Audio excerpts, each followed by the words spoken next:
Assalamualaikum warahmatullahi wabarakatuh.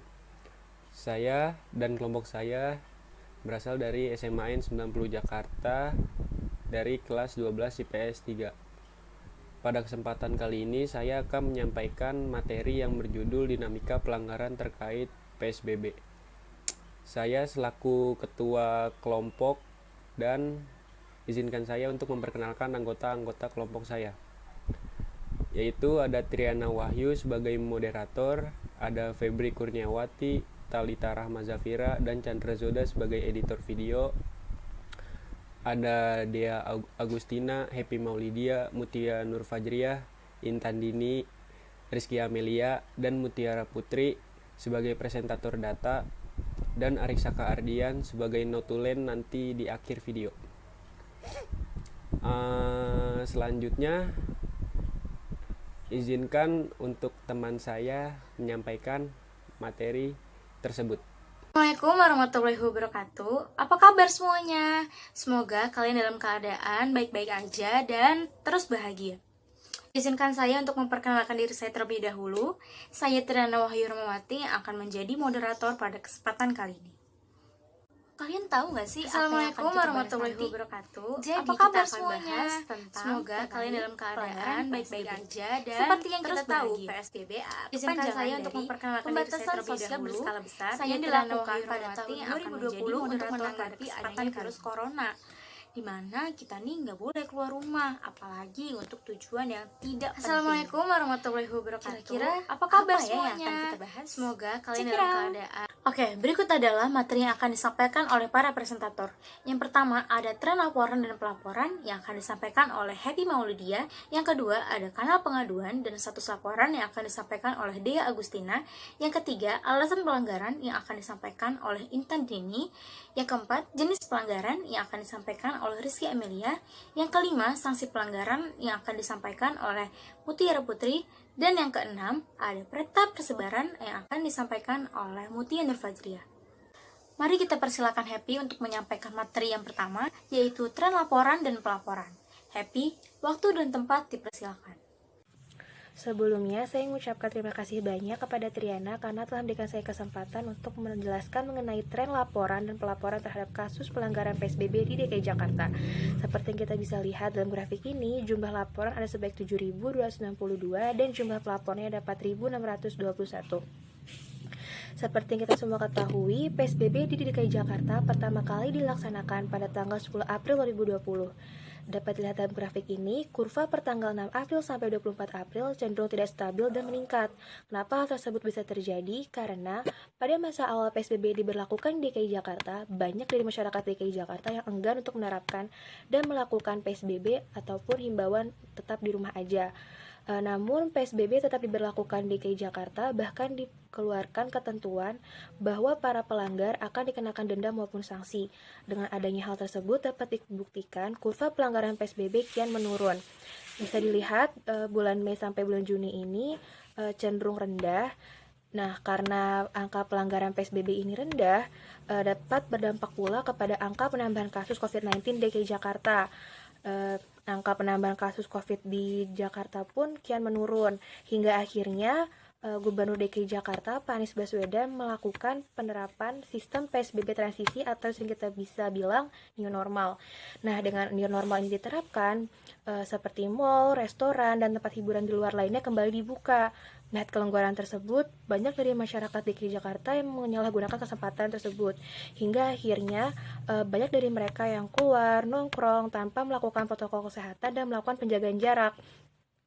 Nah, maka dari itu, karena meningkatnya kasus pelanggaran PSBB kembali, berdampak pula kepada kenaikan angka kasus penambahan COVID-19 di DKI Jakarta. Puncaknya pada bulan September. Melihat hal tersebut, akhirnya Pak Anies Baswedan kembali menerapkan PSBB total dan akhirnya kurva pun kian menurun. Terima kasih Happy atas materi yang telah disampaikan. Kita lanjut ke kanal pengaduan dan status laporan yang akan disampaikan oleh Dea Agustina. Dea Agustina, waktu dan tempat dipersilakan. Halo semuanya, dengan Dea Agustina di sini. Sebelumnya, saya ingin mengucapkan terima kasih kepada Triana yang sudah mempersilahkan saya untuk melakukan presentasi. Materi yang akan saya presentasikan adalah kanal pengaduan dan status laporan terkait pelanggaran PSBB. Berdasarkan grafik yang tertera di sebelah kiri, yaitu grafik kanal pengaduan terkait pelanggaran PSBB, kita bisa menyimpulkan bahwa laporan yang diterima banyak melalui berbagai macam sumber. Akan tetapi, media sosial lebih mendominasi karena zaman sekarang masyarakat sudah banyak yang menggunakan media sosial. Warna dari grafik tersebut menunjukkan bahwa semakin tua warnanya, maka semakin banyak laporan yang diterima dari media tersebut. Posisi pertama, laporan diterima melalui aplikasi Jaki atau Jakarta Kini, situs resmi milik pemerintah Provinsi DKI Jakarta, yang mana di situs tersebut kita bisa melihat berbagai macam berita yang terjadi di DKI Jakarta. Yang kedua, ada aplikasi Twitter. Aplikasi Twitter sudah diinstal dan digunakan oleh jutaan orang. Yang ketiga, ada email. Semua orang yang menggunakan media sosial pasti mempunyai email. Akan tetapi, yang melapor menggunakan email tidak terlalu banyak seperti yang sudah disebutkan sebelumnya. 4. SMS Center. SMS Center juga digunakan sebagian masyarakat untuk melaporkan kasus, akan tetapi zaman sekarang masyarakat lebih menggunakan media sosial, jadi yang melapor menggunakan SMS tidak begitu banyak. Yang kelima, Klue. Klue merupakan situs laporan resmi milik pemerintah DKI Jakarta juga seperti halnya Jaki. Namun masyarakat lebih banyak menggunakan Jaki, jadi sedikit yang melapor menggunakan Klue. 6. Facebook. Dulu banyak sekali masyarakat yang masih menggunakan Facebook, namun sekarang sedikit masyarakat yang masih sering menggunakan aplikasi tersebut, maka laporan yang diterima juga tidak begitu banyak melalui sumber tersebut. Yang ketujuh ada Lapor 1708, yang merupakan media untuk mengajukan laporan berbasis online maupun SMS. Akan tetapi media ini tidak terlalu digunakan oleh masyarakat. Masyarakat lebih sering menggunakan media-media yang sudah disebutkan sebelumnya. Dan kemudian masih banyak lagi laporan-laporan yang diterima namun melalui media yang lain. Selanjutnya, kita beralih ke grafik yang ada di sebelah kanan, yaitu grafik status laporan. Berikut merupakan urutan-urutannya. Pertama, in progress. Laporan baru saja diterima. Yang kedua, disposisi atau laporan ditulis oleh bagian administrasi. 3. Wait. Laporan sedang dalam masa tunggu. Yang keempat, koordinasi. Laporan sedang dalam masa pengerjaan. Yang kelima, complete atau laporan sudah selesai ditangani. Dari grafik tersebut, kita bisa menyimpulkan bahwa hampir 100% laporan sudah selesai ditangani. Terima kasih Dea atas presentasinya. Kita akan lanjut ke alasan pelanggaran yang akan disampaikan oleh Intan Dini. Intan Dini, waktu dan tempat dipersilakan. Ada beberapa alasan yang memungkinkan masyarakat melakukan pelanggaran. Pertama, PSBB masih memperbolehkan lalu lintas sosial dan ekonomi masyarakat. Hal ini menyebabkan masyarakat melakukan kegiatan seperti biasanya. Kedua, masyarakat memiliki kebiasaan berkumpul di suatu tempat. Hal ini membuat mereka bisa melakukan pelanggaran. Ketiga, kebijakan pemerintah dan turunannya berupa petunjuk pelaksana dan anjuran lainnya belum terisolasi secara masif. 4. Keharusan masyarakat untuk bekerja demi memenuhi kebutuhan sehari-hari. Apalagi pada masa pandemi ini banyak pekerja yang telah di-PHK. Oke, terima kasih Intan atas presentasinya. Kita lanjut ke jenis pelanggaran yang akan disampaikan oleh Rizky Amelia. Rizky Amelia, tepat dan waktu dipersilakan. Di sini saya akan mempresentasikan tentang jenis pelanggaran pada saat PSBB. Bisa kita lihat grafik tersebut yang relatif cukup banyak terdapat pada gangguan ketentraman dan ketertiban. Karena adanya COVID-19 ini, banyak masyarakat yang menjadi resah saat bersosialisasi, yang dapat menimbulkan kegelisahan dan kecurigaan, sehingga kita harus berjaga jarak saat bersosialisasi atau bertemu dengan orang lain. Adapun mayoritas yang terdapat pada gangguan ketentraman dan ketertiban, yaitu masih banyaknya pungutan liar di suatu daerah, banyak masyarakat yang melanggar arus lalu lintas, terutama pada saat PSBB, dan banyak masyarakat yang masih tidak peduli dengan kebersihan lingkungan, yaitu dengan cara membuang sampah sembarangan. Serta ada pun laporan tentang pekerja dan pengusaha pada saat COVID-19 ini yang dapat menimbulkan perekonomian menjadi menurun. Sehingga banyak karyawan yang terkena PHK massal dan penurunan omset perusahaan menjadi tidak sebanding dengan sebelum adanya COVID-19 tersebut. Sekian dari saya, terima kasih. Oke, terima kasih Rizky Amelia atas presentasi jenis pelanggaran. Selanjutnya kita akan ke sanksi pelanggaran yang akan disampaikan oleh Mutiara Putri. Mutiara Putri, tempat dan waktu dipersilakan. Terima kasih atas waktu yang telah diberikan. Berikut adalah sanksi mengenai pelanggaran pembatasan sosial berskala besar atau PSBB.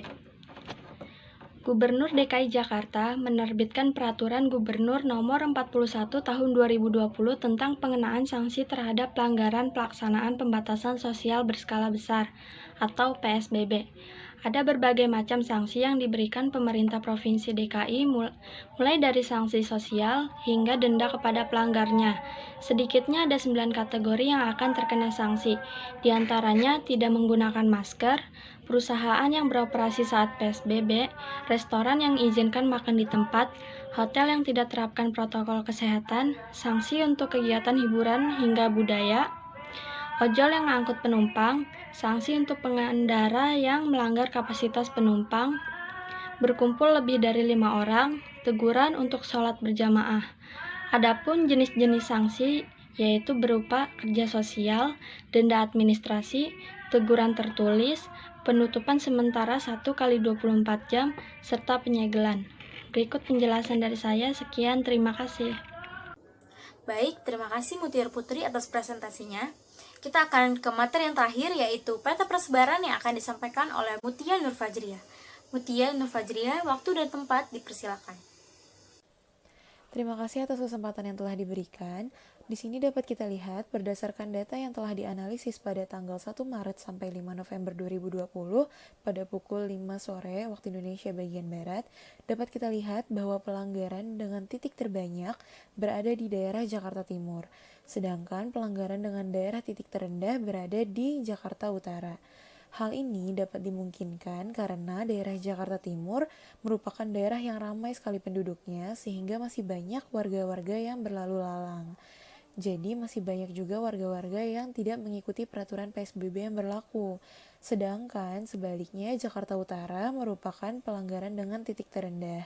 Hal ini dimungkinkan karena mobilitas penduduk yang rendah dan juga masyarakat yang telah mengetahui dan mengikuti peraturan PSBB yang sudah berlaku ini.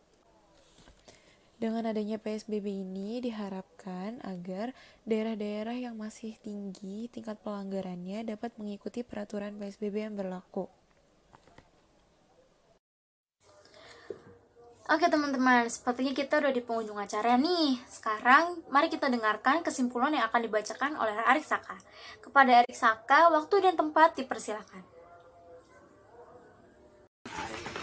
Jadi kesimpulan dari materi yang telah dijelaskan oleh teman-teman saya adalah 1. Naik turunnya kurva pelanggaran PSBB di DKI Jakarta bergantung kepada patuh tidaknya warga DKI Jakarta dalam menerapkan PSBB dan protokol kesehatan COVID-19.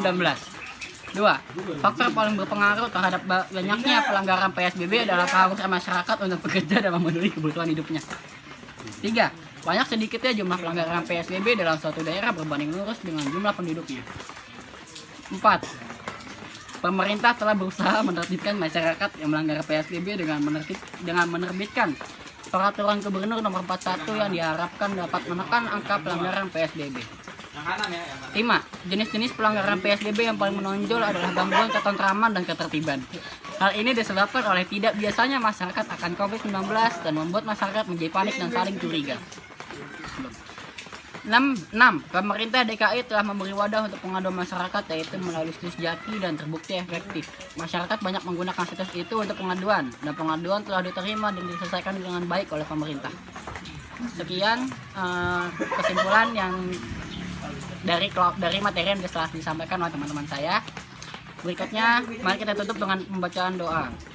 Bismillahirrahmanirrahim. Subhanakallahumma wa bihamdika asyhadu an la ilaha illa anta astaghfiruka wa atubu ilaik. Wassalamualaikum warahmatullahi wabarakatuh.